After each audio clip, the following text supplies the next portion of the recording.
So that's what it looks like with the trim removed. I just rotated it as if to unlock it, and then it came off.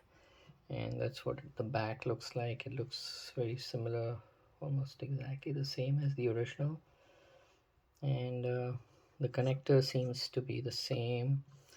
The notches seems to be in the same position, so it looks like I can just reuse this one. And let's see, this is a model 9120B. Maybe the company is now called First Alert and not BRK. uh, Everything else seems to be the same. This is manufactured September 9th 2022.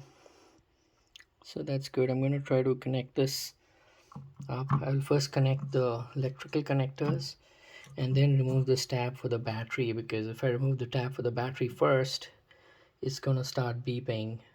So that's what I'll do, because assuming the battery is working and active, if it's not connected, it's going to start beeping.